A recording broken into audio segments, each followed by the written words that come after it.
जसं मी आज इथं आलो तसं आपण बऱ्याच वेळा अनेक ठिकाणी आपण जात असतो आणि शाळेत का लेकरं जातात तिथं काहीतरी त्यांना ज्ञान संपादन करता येतं, तिथं शिकता येतं. कामाला आपण का जातो? कारण की आपल्याला आपल्या उपजीविकेसाठी काहीतरी आपली मिळकत असावी म्हणून आपण काम करतो. प्रत्येक गोष्ट आपण चर्चला काय येतो? आपल्यात एक युनिटी राहावी आणि आपल्याला देवाचं वचन समजावं, देवाच्या राज्यात आपली वाढ करत व्हावी आणि त्या परात्पर देवाची आपल्याला आराधना एकत्र येऊन करता यावी, अशी बरीचशी उद्दिष्ट असतील. आणि कुठंही आपण जातो तर काहीतरी त्याच्या मागे उद्दिष्ट असतो आणि त्या उद्दिष्टामुळे आपण जात असतो. मग कधी कधी असं काही घडतं की कधी कधी आपल्याला चांगले अनुभव येत नाहीत. म्हणजे एखाद्या घरी तुम्ही गेलात आणि तुम्हाला पाणीच नाही विचारलं, तर कधी कधी असं होतं की थोडा असा काही नकारात्मक अनुभव आला. एखाद्या कार्यक्रमात आपण गेलो आणि आपल्याला कोणी विचारलंच नाही, मग कधी असं मनाला वाईट वाटतं ना, आपण मग ठरवतो परत त्यांच्या कार्यक्रमाला जायचं नाही, परत त्याच्या घरी जायचं नाही, परत त्या ठिकाणी जायचं नाही. आणि ना जगात असं कधी कधी असं घडतं की काही ठिकाणी आपण गेलो किंवा नाही गेलो तर त्या जाण्या येण्याने फरक पडत नाही. पण ना एखादा म्हटलं की मला शाळेतच नाही जायचं तर त्याच्या भवितव्यावर त्याचा दुष्परिणाम होऊ शकतो. एखाद्याचं जर पाचारण आहे, एखाद्याला जर म्युझिकमध्ये पुढं जायचं आहे, शिकायचं आहे, काहीतरी करायचं आहे, तर त्या संगीत विषयाबरोबर त्याला वेळ घालवावा लागेल. पण तो जर म्हटला की मला नाही पटत ते, मी घरीच थांबेन आणि मी काहीच करणार नाही, तर त्याला ते शिक्षण किंवा ते ज्ञान संगीताविषयीचं आकलन होऊ शकत नाही. आणि म्हणून काही ठिकाणी जाणं गरजेचं असतं, काही ठिकाणी गेलं तरी चालतं, नाही गेलं तरी चालतं, काही ठिकाणी न गेलेलं बरं. समजतंय का आपल्याला? काही ठिकाणं असतात तिथं न गेलेलं बरं. दारूचा अड्डा,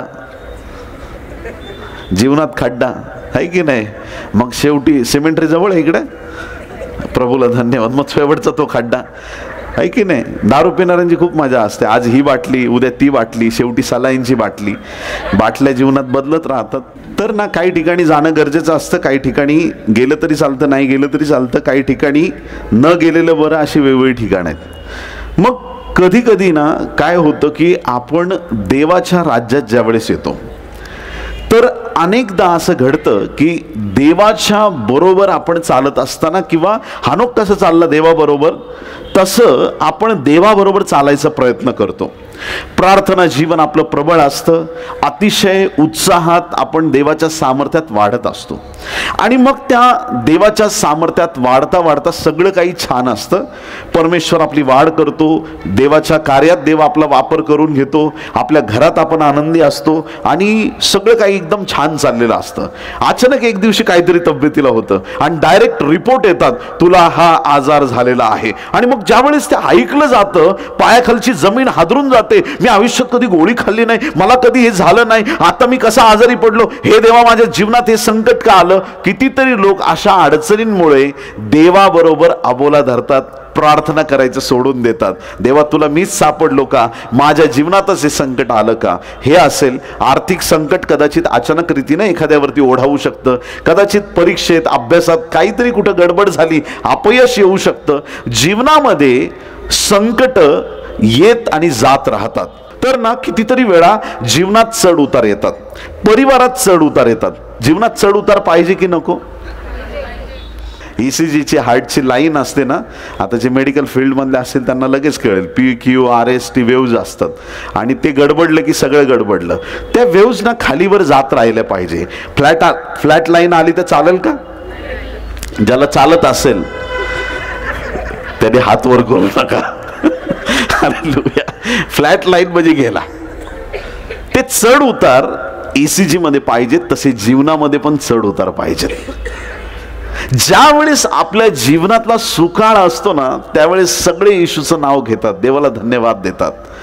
पण धन्य आहेत ते लोक जे आपल्या संकटाच्या दिवशी आपल्या निर्माणकर्त्याला स्मरण करतात, आपल्या अडचणीच्या दिवशी म्हणतात की प्रभू मला ठाऊक आहे समोर तांबडा समुद्र आहे, पाठी मागून ते मिस्री सैन्य आलंय, पण या संकटातून सोडवण्यास माझा देव माझ्या बरोबर आहे. अडचणी आहेत, प्रॉब्लेम आहे, संकट आहेत, पण मला माहित आहे माझा देव सुद्धा माझ्या बरोबर आहे. या अडचणीत मी काय करेल? मी प्रॉब्लेम बद्दल बोलत बसणार नाही, मी अडचणीबद्दल बोलत बसणार नाही. किती अंधकार आहे माझ्या जीवनात, किती हे मोठं संकट, किती ही मोठी अडचण, किती हे मोठं कर्ज काय माझ्या जीवनात झालंय, हे देवा हे काय काय, मी अडचणीबद्दल बोलत राहणार नाही, मी माझ्या देवाची स्तुती करत राहणार. हालेलुया. धनवानाला ज्यावेळेस पुष्कळ संपत्ती मिळाली ना, त्याच्याकडे इतकं काही आलं, कोठारं भरली त्याची. आता तो म्हणतो की ही कोठारं मोडून टाकीन, मोठी कोठारं बांधीन, प्लॅनिंग, मग मी असं करील, मी तसं करील. आणि जीवाला काय म्हणतोय, हे जीवा खा पी मजा कर, खा पी मजा कर.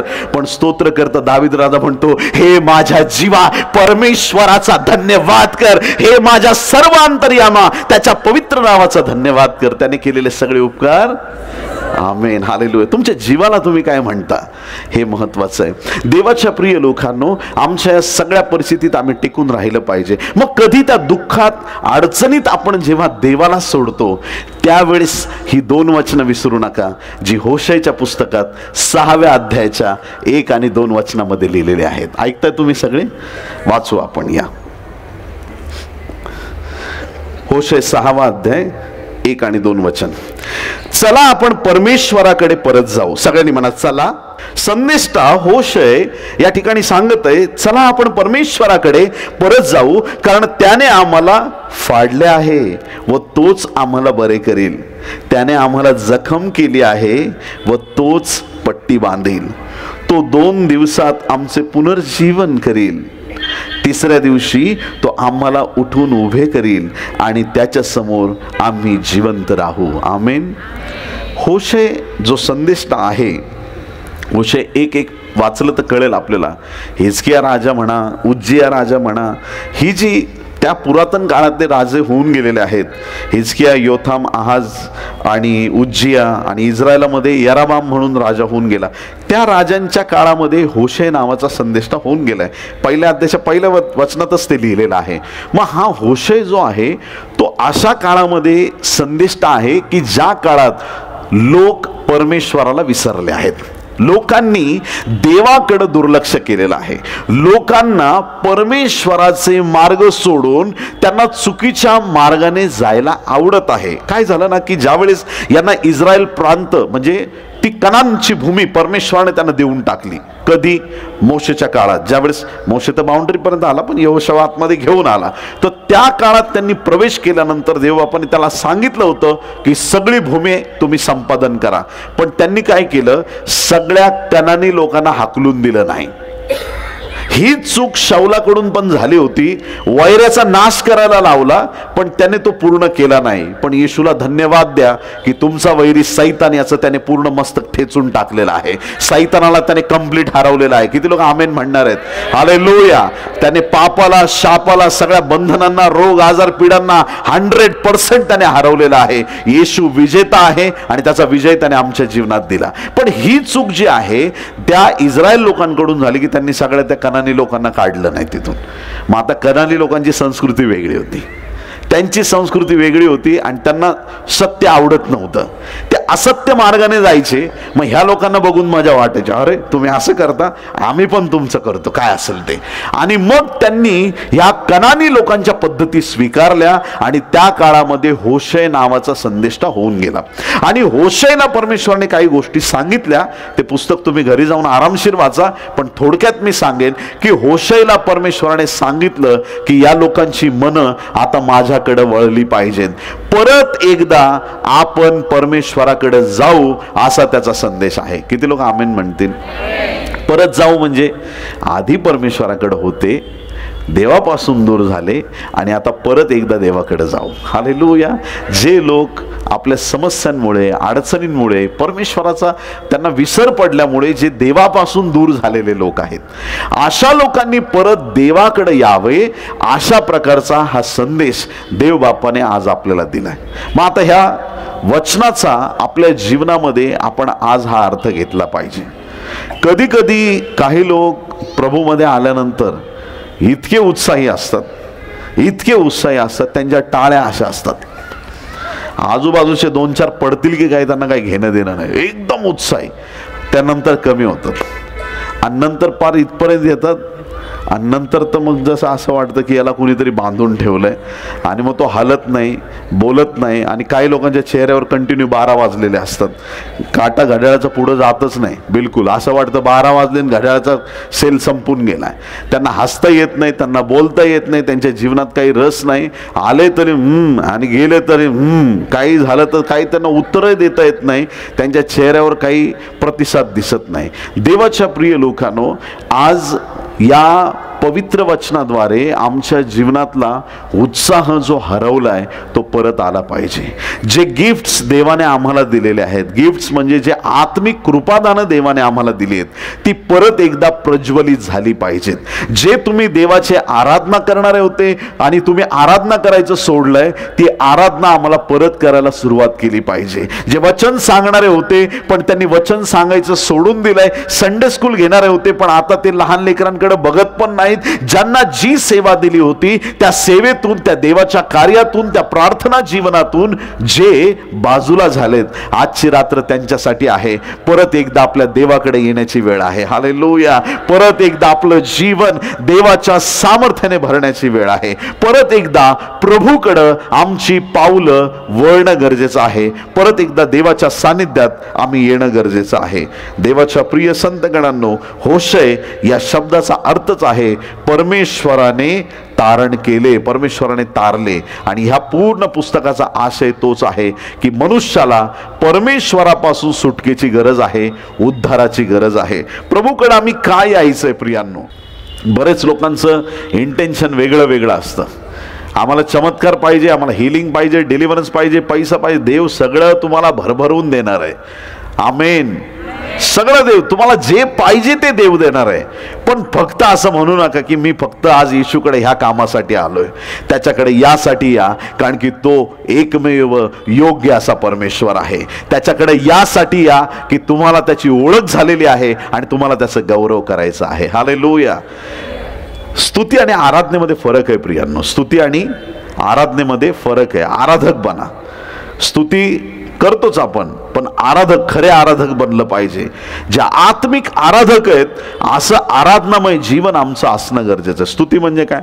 आता समजा अँथोनी पास्टरांना मी पेन गिफ्ट केला, उदाहरण आहे. ते काय मला बोलतील? पास्टरांना मी पेन दिला, पास्टर काय म्हणतील? थँक्यू म्हणतील. ज्यावेळेस देव आम्हाला काहीतरी देतो आम्ही त्याला थँक्यू म्हणतो, ही स्तुती आहे. पण देवदूत आहेत ना, ते आराधना करतात.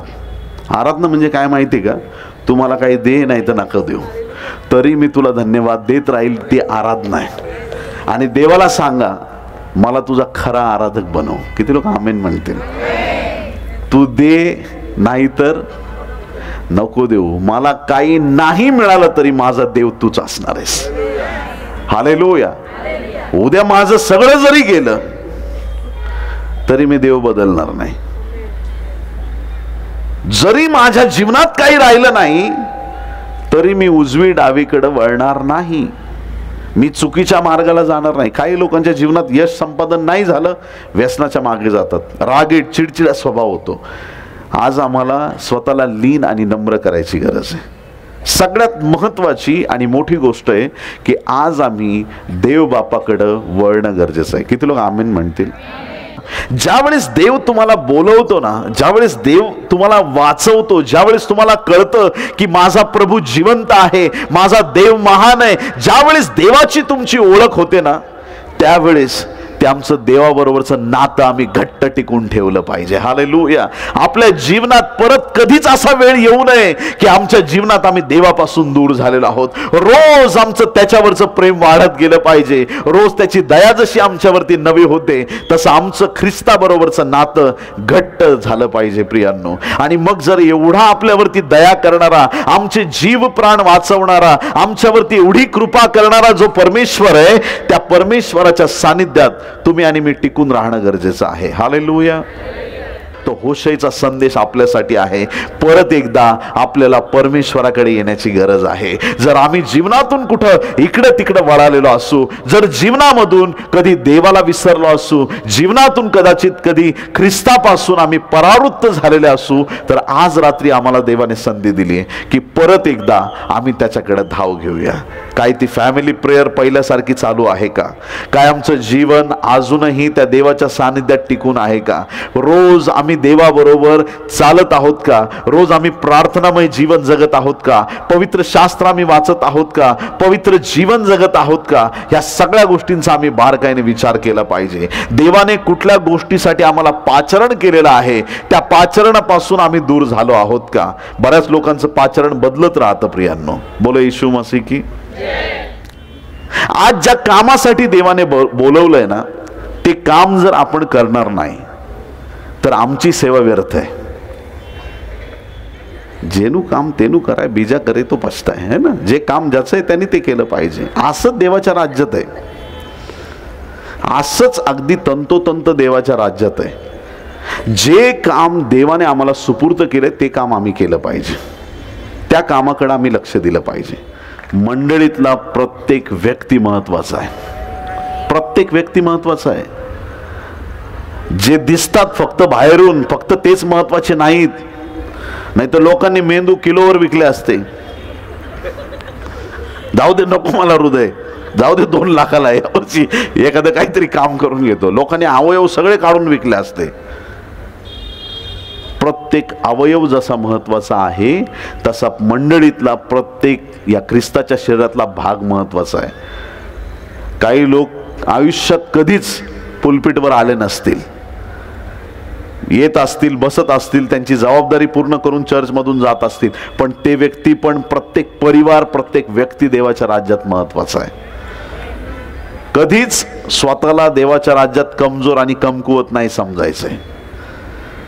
आणि म्हणून ज्या वेळेस जर देव आम्हाला सांगतो की शरीरातला प्रत्येक अवयव महत्वाचा आहे, तुम्ही महत्वाचे आहात, मग आम्हाला देवाला विचारलं पाहिजे, प्रभू तू सांग मी काय करू. तू जे काम मला देशील ते काम मी करील. तुझं जे माझ्यासाठी प्लॅन आहे प्रभू, त्या प्लॅन प्रमाणे मी काम करणार आहे. मी माझ्या मनाने काही करणार नाही. मग ती सेवा यशस्वी आहे. ज्याला सांगितलंय देवाने तुझं प्रार्थनेचं कॉलिंग आहे, एखाद्याला प्रीचिंगचं सांगितलंय कॉलिंग, आणि तो जर वर्शिपला उभा राहिला ना, आलेले लोक त्याचा भेसूर आवाज ऐकून पळून जातील. ऐकताय तुम्ही? काही लोकांना जर कॉलिंगच नाही गीताबद्दल, देवाची आराधना करण्याचं, तर त्यांना ते जमणार नाही. काही लोकांना जे कॉलिंग नसताना त्याच्यात गेल्यामुळे मिनिस्ट्री यशस्वी होत नाही, सेवा यशस्वी नाही. काही लोकांना हाऊस असते तिथं जायची, तेच करायचंय, मला माहित नाही, मीच करणार. यांची जागा दुसऱ्याने घेतली तर सगळं गडबड होऊ शकते. इलेक्ट्रिसिटी, लाईट हे काम कॉलिंग ज्याचं काम आहे त्यांनी करावं. दुसरा गेला तर शॉक लावून उद्या लगेच सकाळी. ज्याचं काम जे आहे त्याने ते केलं पाहिजे. असंच देवाच्या राज्यात आहे. देवाच्या राज्यात सुद्धा जे काम परमेश्वराने आपल्याला सुपूर्त केलंय, काय काम दिलंय आपल्याला परमेश्वराने, मग ते कदाचित चर्चमध्ये झाडू मारणं असेल, पण ते झाडू मारताना लक्षात ठेवायचं, पाळक साहेब मला नेहमी झाडू मारायला लावतात असं म्हणायचं नाही. प्रभू माणसासाठी नाही, माझ्या देवासाठी मी झाडू मारतोय. हालेलुया. हुद्दा मोठा असेल, तिकडं 100 लोक तुम्हाला सॅल्यूट ठोकत असतील, एखाद्या कंपनीचे मालक असाल, तुम्ही फार वरिष्ठ अधिकारी असाल, पण ज्यावेळेस चर्चला येताना त्यावेळेस तुमची पावलं सांभाळून पडली पाहिजेत. इथं कुणीच मोठा नाही, इथं फक्त आमचा येशू मोठा आहे, बास. आमेन. देवाच्या लोकांनो, ज्या वेळेस आम्ही आमच्या कॉलिंग पासून भरकटतो आणि आम्हाला सेवेत यश मिळत नाही, तेव्हा ती निराशा आल्यामुळे कितीतरी लोक देवापासून दूर जातात. किती वर्ष झाले मी करतोय प्रयत्न पण होत नाहीये, किती वर्ष झाले मला यश मिळत नाही. का? कारण की डोळ्याचं काम कान करण्याचा प्रयत्न करतोय. आज पायांनी म्हटलं मी सुट्टी घेतो, हातावर चालणं चांगलं दिसेल का?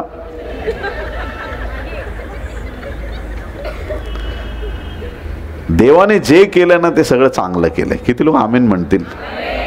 योएल संदेष्टाला सुद्धा परमेश्वराने अशा प्रकारचं वचन दिलं. योएल 2 अध्याय 12 आणि 13 वचन. योएल चॅप्टर 2 वर्सेस 12 and 13. योएल 2:12-13. आता तरी परमेश्वर म्हणतो, तुम्ही मनपूर्वक माझ्याकडे वळा. परमेश्वराचं आव्हान आहे, माझ्याकडे वळा. उपोषण, आक्रंदन व शोक करून वळा. आपली वस्त्रे नव्हे तर हृदय फाडा आणि परमेश्वर तुमचा देव ह्याच्याकडे वळा. कारण तो कृपाळू, कनवाळू, मंदक्रोध, दयासागर आहे. अरिष्ट आणल्याबद्दल त्याला वाईट वाटण्यासारखे आहे.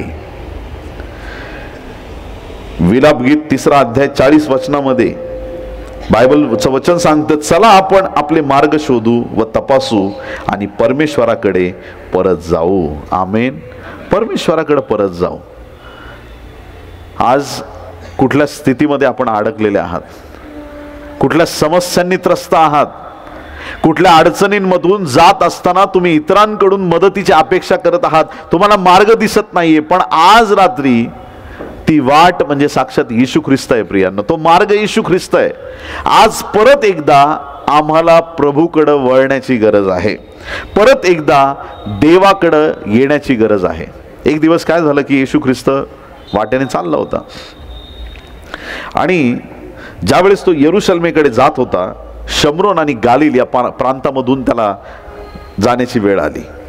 लूक याचा 17वा अध्याय आणि 11 ते 19 वचनामध्ये ही घटना दिलेली आहे. लूक याचा 17वा अध्याय 11 ते 19 मध्ये. त्यावेळेस काय झालं की 12 वचन सांगतं, आणि तो एका गावात जात असता कुष्ठरोग असलेले 10 पुरुष त्याला भेटण्यास आले. किती पुरुष? सगळ्यांनी म्हणा 10. Very good. तर ते 10 लोक जे आहेत ना, ते ख्रिस्तापासून, प्रभूपासून लांब उभे होते. प्रभू वाटेने चाललेला आहे आणि ते 10च्या 10 ते एकत्र होते.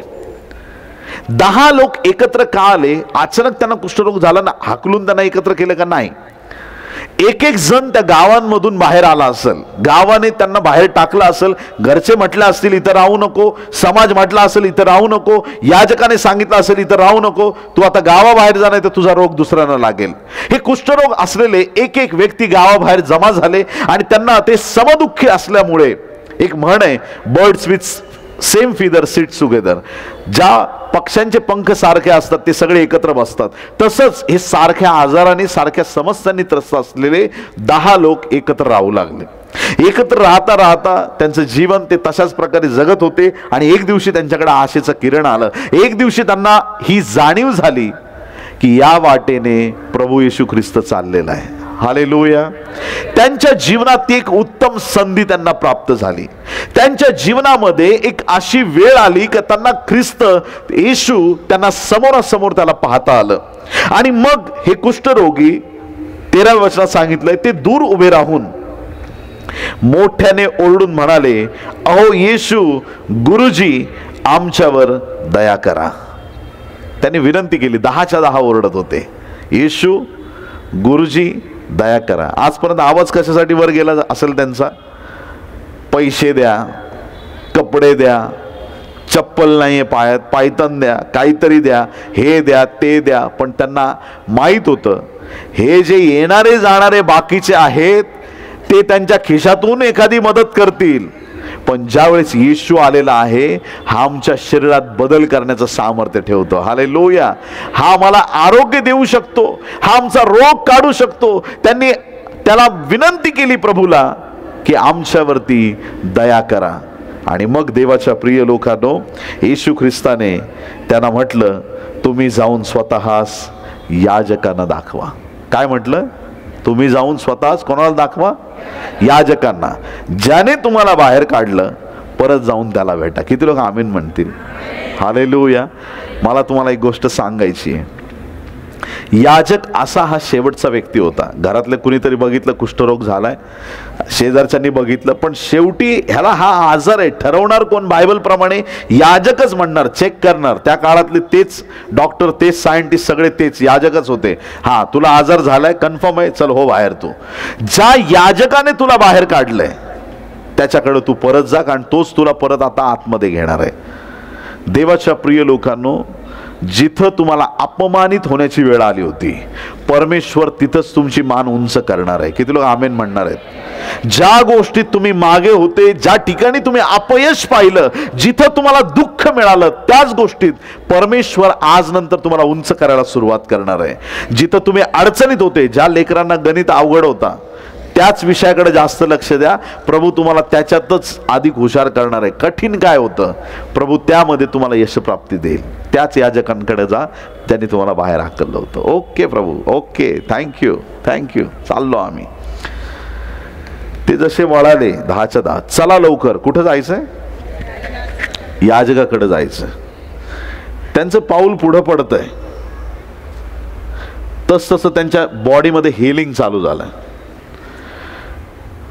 मला काहीतरी होतंय, मला बरं वाटतंय, माझे बोट अरे माझे हात उघडले, अरे तुझं नाक सरळ झालंय, अरे तुझे कान नीट झाले, अरे तुझ्या जखमा गेल्या, अरे असं करता करता ते जाता जाता बरे झाले. बायबल सांगतं जाता जाता.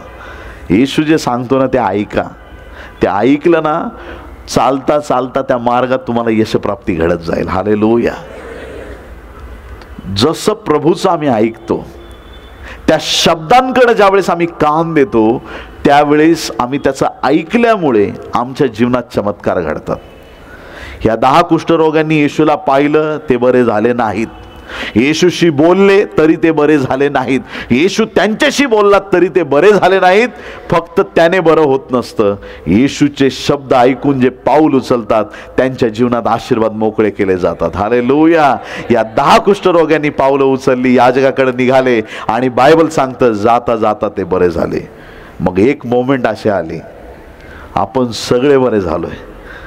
क्या बात आहे. पहिलं जाऊन याजकाला भेटायचं, तिथून पुढं लगेच आपल्या इथं काय असेल तिथं फॅमिलीमध्ये जाऊ, मग मस्त जेवण करायचं. आज किती दिवस झाले आईच्या हातचं हे खाल्लं नाही, आज माझ्या लेकरानं मी बघितलं नाही, मला हे करायचं. सगळ्यांनी प्लॅनिंग केले,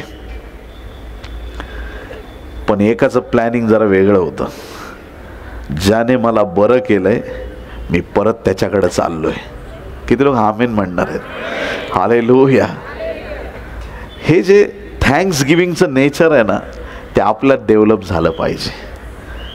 प्रभूचं आज वचन आहे, परत परमेश्वराकडे जायची वेळ आहे. या कुष्ठरोग्याला आरोग्य मिळालं आणि तो परत एकदा येशूकडे आला. येशूची आज्ञा काय? याजकाकडे जा. हे सगळे जगिक याजकाकडे चाललेत, पण जो सार्वकालिक महायाजक आहे त्याच्याकडे हा निघालेला आहे. हालेलुया. येशूकडे निघालाय. काय रिव्हिलेशन आहे, काय अद्भुत सामर्थ्य आहे. जे सामर्थ्य शिष्यांना सांगून सांगून कळत नव्हतं, ते पवित्र आत्म्याने त्याला प्रकट केलं आणि हा व्यक्ती परत एकदा तो कुष्ठरोगी येशूकडे आलाय. 10च्या 10 बरे झाले नाहीत का? झाले प्रभू, सगळे झाले. 9 कुठे आहेत? बाकीचे 9 कुठे आहेत? ते गेले. एकटाच परत आला. आज जो एकटा आलाय त्याची जबाबदारी त्या बाकीच्या 9 लोकांना घेऊन येण्याची. आपल्या परिवाराला देवाच्या भवनाकडे घेऊन या प्रियांनो. किती लोक आमेन म्हणणार आहेत? हालेलुया. आपल्या मुलाबाळांना बालवयापासून देवाचा मार्ग शिकवा. आपल्या परिवारातील लोकांना प्रभूबद्दल सांगा, त्यांची पावलं देवाच्या भवनाकडे वळवा. बालपणीच त्यांना शिकवा, त्यांना चांगल्या गोष्टी त्यांच्या मनात रुजवा. आणि जे लोक देवापासून दूर आहेत, ते बाकीचे 9 जण, म्हणजे ते जगात परत गेलेले, प्रभूचे चमत्कार पाहूनही त्यांनी मन कठीण केलं आणि ते प्रभूकडे परत आले नाहीत, त्या लोकांना सुवार्ता सांगणं आणि त्यांना देवाच्या राज्यात परत उभं करणं ही मंडळीची जबाबदारी आहे प्रियांनो. मंडळीची जबाबदारी. किती लोक आमेन म्हणतील? मंडळीच्या वाढीसाठी पास्टर जबाबदार नाही, मंडळी जबाबदार आहे. पास्टर म्हणजे मेंढपाळ आहेत. कोण आहेत? आणि आपण कोण आहेत? जबरदस्त मेंढर आहेत तुम्ही. प्रभू तुम्हाला आशीर्वादित करो. मेंढपाळ मेंढरांना जन्म देतो का मेंढर मेंढरांना जन्म देतात?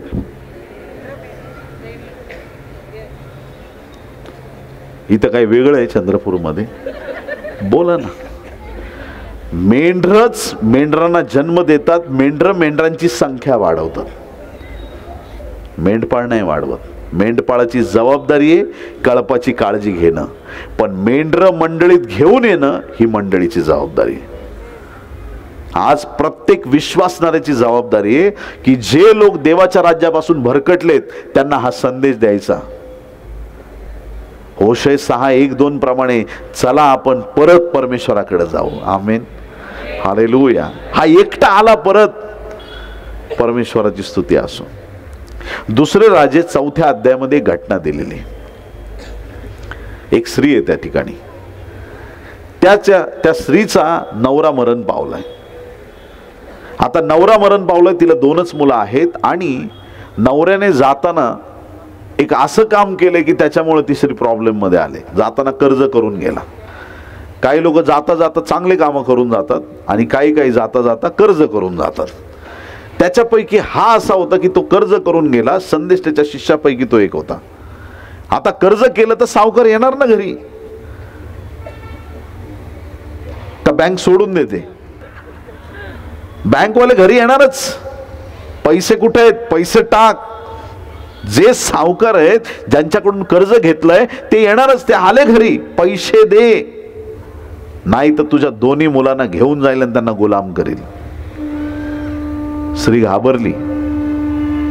नातेवाईकांकडे जाऊ का? नवरा मेला तर कोणी विचारलं नाही. कुणाकडे जाऊ? काही केल्याने माझा प्रश्न सुटेल. माणसं माझा प्रश्न नाही सोडू शकत. माझा प्रश्न माझा देवच सोडवणार, म्हणून ती आलिशाकडे आली. किती लोक आमेन म्हणतील? आमची पावलं देवाकडे वळाली पाहिजेत. आलिशाला तिने सांगितली सगळी परिस्थिती. 2 लेकर आहेत माझा, असा असं संदेश त्याचा शिष्य हे ते. आलिशा तिला डायरेक्ट विचारतो तुझ्याकडे काय आहे? आणि 4थ्या अध्यायाच्या 3 ते 7 वचनामध्ये, दुसरे राजे 4:3 ते 7 वचनामध्ये या ठिकाणी ना ती सुंदर अशी घटना नमूद करण्यात आली. त्या स्त्रीला, त्या विधवा स्त्रीला आलिशाने विचारलं तुझ्याकडे काय आहे? तिने सांगितलं 1 घडा तेलाशिवाय आपल्या दासीकडे काही नाही. तेल आहे फक्त 1 घडा तेल, बस. 1 पात्र आहे माझ्याकडे तेलाने भरलेलं, बाकी माझं घर रिकाम आहे. बस जे आहे ते वाढणार आहे. एक काम कर, घरी जा, शेजार पाजारांची रिकामी भांडी घेऊन ये आणि तुझ्या घरातली रिकामी पण वापर. भरपूर अशी रिकामी भांडी गोळा कर आणि जे पात्र तेलाचं आहे ते ओतायला सुरुवात कर. लगबगीने बिचारी, देवाच्या दासाचा शब्द म्हणजे देवाचाच शब्द आहे. विश्वास ठेवला, गेली धावत पळत, मुलांना सांगितलं जमा करा आजूबाजूचे सगळे भांडे. मावशी भांड देता का? हंडा द्या, पातेलं द्या, हे द्या, ते द्या. अरे कशासाठी? तुम्ही द्या, फक्त परत आणून देतो.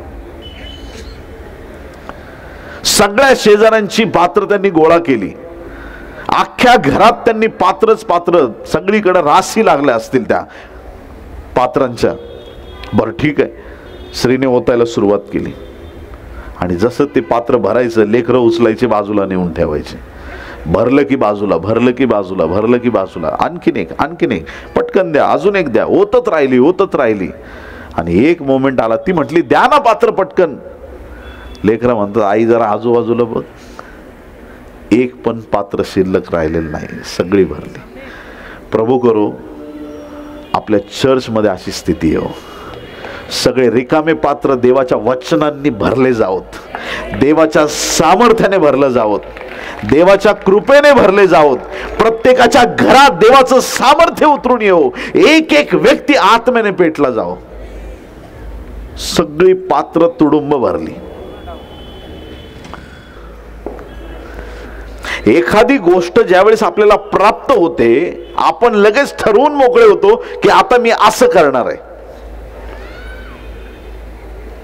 अडचणीत ती देवाच्या दासाकडे आली, परत तिला जेव्हा संपन्नता मिळाली, त्या सेवकाला ती विसरली नाही. हा स्वभाव प्रत्येक ख्रिस्ती लोकांनी धारण केला पाहिजे. जोपर्यंत गरज आहे तोपर्यंत त्यांना चर्चची आठवण येते. आणि काही लोकांना लग्न आलं चर्चला जावं लागेल. काही लोक ECG आहेत, ECG, Easter, Christmas, good Friday, बस ECG आहे, बस त्यांचा ECG त्याच्यावर चालतो, बाकी गायब. लग्न आलं, मैत आहे, काय आहे, तेव्हा त्यांना चर्च आठवतं. आमचे निर्णय, आमच्याकडे संपत्ती आल्यावर आम्ही आमचे निर्णय घेतो. या स्त्रीने तसं केलं नाही, परत ती देवाच्या दासाकडे आली. हे परत येणं आहे ना, हे जास्त महत्वाचं आहे. तो व्यक्ती ज्याला आरोग्य मिळालं, प्रभूने त्याला आरोग्य दिलं, तो परत प्रभूकडे आला. ही स्त्री जिला चमत्कार दिसला, परत ती त्या देवाच्या दासाकडे आले. हे परत येणं महत्वाचं आहे. देवाचं येऊन परत गौरव करणं महत्वाचं आहे. ज्या वेळेस आम्हाला आशीर्वाद प्राप्त होतात, आम्ही देवाची उपकार स्तुती केली पाहिजे. ते गौरव आम्ही देवाला दिलं पाहिजे. आयुष्यात काही लोक जाऊन पडले ना, काही लोक ना एकदम सिरियस आजारात सापडले की देव आठवतो त्यांना. माझा जीव चाललाय, काहीतरी करा, मंडळीला सांगा प्रार्थना करा, बहिणींना सांगा उपास करा. ह्यो खाईल तिकडं आरामशीर, आणि इकडं मंडळीने उपास करा, बरं ठीक आहे, मंडळी तयार आहे, पाळक साहेब तयार आहेत, सगळे तयार आहेत प्रार्थना करायला. प्रभूच वाचू शकतो. डॉक्टर म्हणतात खूप क्रिटिकल ऑपरेशन आहे, माझं काही खरं नाही, मी आता जाणार, आता मी काय करू, मला हे माझं ते, असं तसं काय काय काय बोलतो. आणि मग नंतर ऑपरेशन सक्सेस होतं. मग ह्या माठ्याचे शब्द काय असतात बघा, डॉक्टर साहेब देवासारखे भेटलात तुम्ही, याला तिथं फटकून काढला पाहिजे. एखादा पोकळ बांबू घेऊन तिथंच रेमटून काढलं पाहिजे, नाही तर जे खराब झालेला पार्ट आहे परत फिक्स करावा आतमध्ये. डॉक्टर देवासारखे, अरे तुला देवाने वाचवलंय, त्या डॉक्टरने तुला सांगितलं होतं माझ्या हातात काही नाही, देव वाचवणार आहे. मग ज्या वेळेस तू बरा झालास, इथं ये आणि साक्ष दे, उभा राहा, माझ्या देवाने मला जिवंत ठेवलंय, हालेलुया, माझ्या प्रभूने मला वाचवलंय. हे परत येणं जास्त महत्वाचं आहे. आणि जे परत येऊन देवाला धन्यवाद देतात ना, त्यांच्या जीवनातले आशीर्वाद कुठंच जात नाहीत, ते आशीर्वाद टिकून राहतात. तुम्ही काही लोक बघितलेत असे, पैसा मिळतो मिळतो मिळतो मिळतो आणि डायरेक्ट ठाप खलास, भीक दे दे बाबा. बघितले असे लोक खूप उच्चांक गाठतात, जीवनात फार पुढे जातात, पण त्यांना असं वाटतं की माझ्यासारखं कुणीच नाही, मी फार मोठा झालो आणि बाकीचे लहान झाले. अरे येड्या, देवाने बरकत दिली आहे तुला, ती टिकवता पण आली पाहिजे. त्या चांगल्या काळात जे परमेश्वराला विसरतात ना, परत देवाकडे येत नाहीत, त्यांचं ते यश टिकत नाही. आम्हाला उपकार स्तुती करता आली पाहिजे देवाची. परत त्या परमेश्वराकडे या. कुष्ठरोग बरा झाला, 9 गेले, जाऊ दे. ते बाकीचे म्हटले अरे जाऊ दे, आता तो गेला असेल, जाऊ दे आता, कशाला, चल आता इकडं. त्यांनी सांगितलं या जगाकडे जाऊ आपण, हे ते तुम्हाला जायचं तिकडे जा, मी परत येशूकडे चाललोय. कोणी तुम्हाला आडवो, कोणी तुम्हाला काही म्हणो, पण जगाला काही वाटो, सगळ्यांना सांगा दुनिया वालों ना रोको मुझे, हालेलुया, मुझे येशू के पास जाने दो. कोणी मला अडवायचं नाही, मला त्या प्रभूकडेच जायचंय. त्या विधवा स्त्रीला ज्यावेळेस ते तेल मिळालं प्रियांनो, तिने तिचे निर्णय न घेता परत ती आली. काय करू मी स्वामी, सांगा मला महाराज, मी काय केलं पाहिजे. जा ते तेल विक, आपलं कर्ज फेड, आणि जे पैसे उरतील उदरनिर्वाह कर. आयुष्यभराचं तिचं टेन्शन गेलं. तिला आयुष्यात परत कशाची कमी पडली नाही. तेल विकणं म्हणजे, ज्या स्त्रीच्या हातात काही काम नव्हतं, ते तेल विकणं म्हणजे तिला एक व्यवसाय मिळाला प्रियांनो. हा आमचा परमेश्वर आहे. निराश्रितांना आश्रय देणारा, कंगालांना धुळीतून उठवणारा देव आहे. पण ज्यावेळेस तो तुम्हाला धुळीतून उठवतो, अधिपतींच्या बरोबर नेऊन बसवतो, त्या देवाला कधी विसरू नका.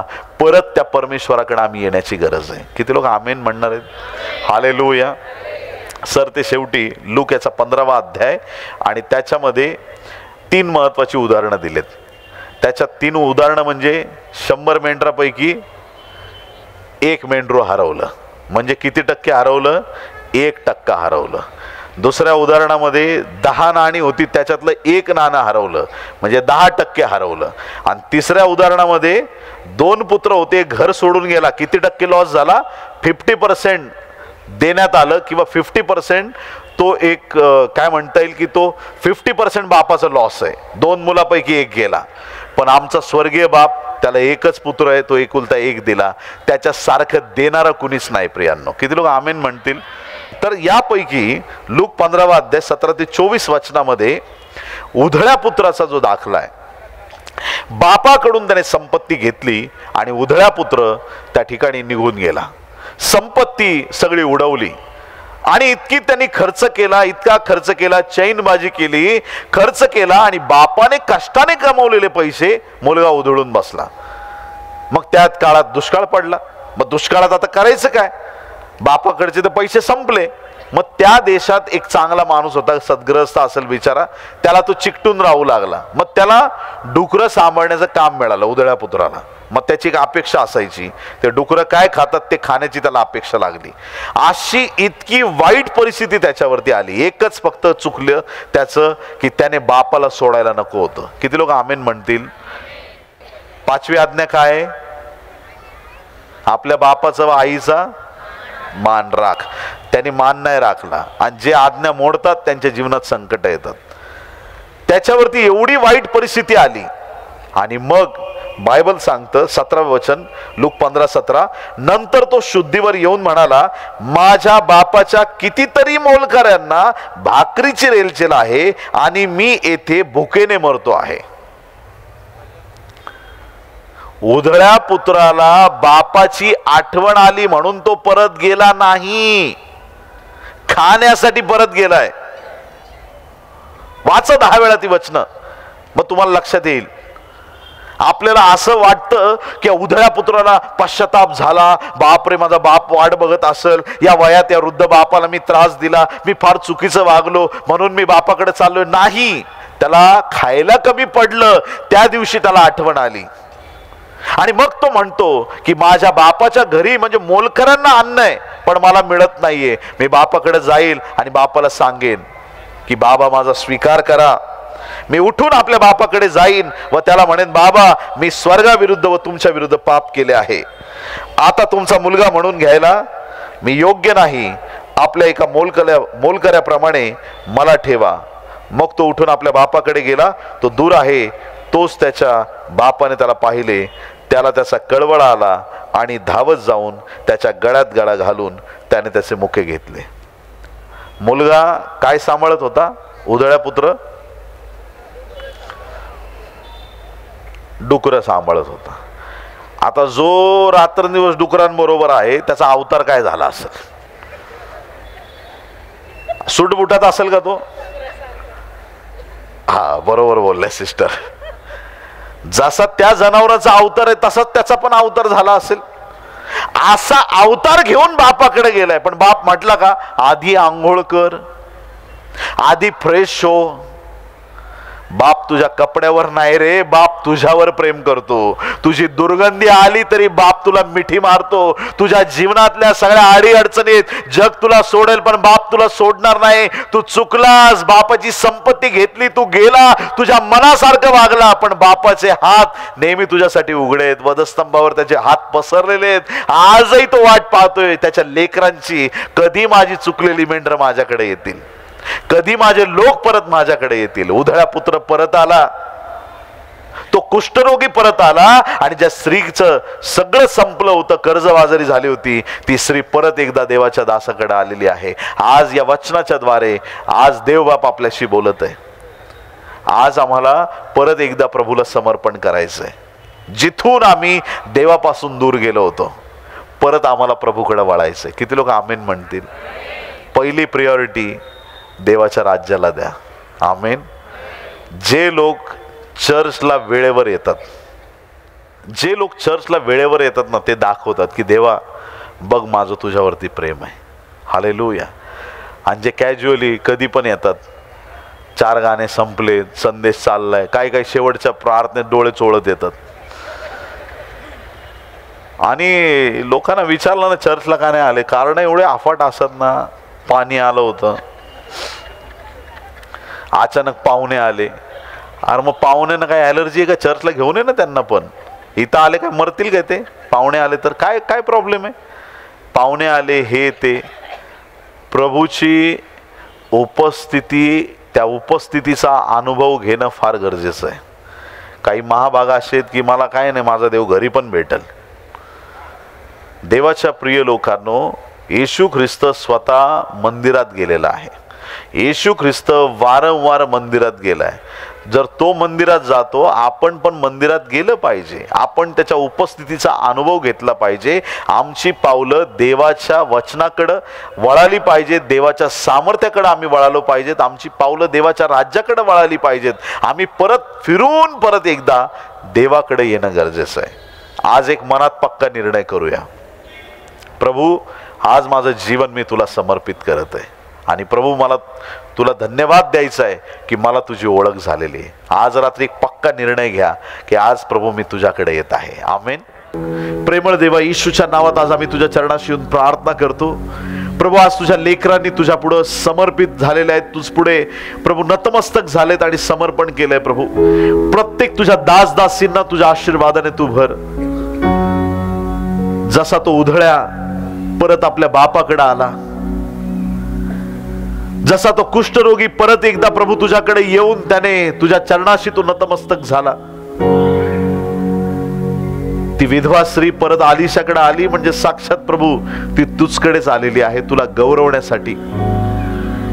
आज प्रभू पुन्हा एक वार फिरून आम्ही तुझ्याकडे आलेलो आहोत. आमचा स्वीकार कर, आमचं जीवन तुझ्या हाती घे प्रभू. तुझी दया, तुझी कृपा कर. आज आम्ही अडचण घेऊन आलो असू तर आम्ही परत लवकरच प्रभू स्तुती आणि आराधना घेऊन आणि साक्ष घेऊन तुझ्या चरणाशी उभे राहू. प्रभू तुला आम्ही धन्यवाद देतो. आज इथं उपस्थित माझ्या प्रत्येक भावा बहिणीला, लहान थोरांना तुझ्या आशीर्वादाने तू भर. हे 3 दिवस प्रभू मंडळीची वाढ आणि उन्नती कर.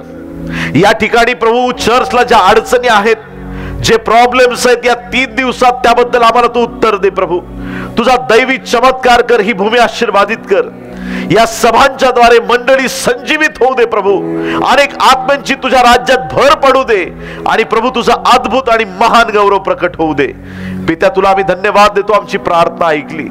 उद्या सकाळी जो बायबल स्टडी आहे प्रभू तो तू आशीर्वादित कर. येणारं वचन प्रभू असं येऊ दे ज्या गोष्टी आम्ही कधीच कोणाकडून ऐकल्या नसतील, असा फ्रेश मानना प्रभू स्वर्गातून आमच्यासाठी तू दे. आणि प्रभू आम्हा प्रत्येकाला तुझ्या सामर्थ्याने, तुझ्या कृपेने तू भर. पित्या धन्यवाद देतो. आमची प्रार्थना तू जमेस धरली. हा सगळा वेळ समय आम्ही तुझ्या हाती देतो. ही सर्व प्रार्थना उद्धारक येशू याच्या गोड, पवित्र आणि सर्वोच्च नावात मागतो म्हणून पित्या ऐक. आमेन. आमेन. टाळ्या वाजून प्रभूला धन्यवाद देऊया.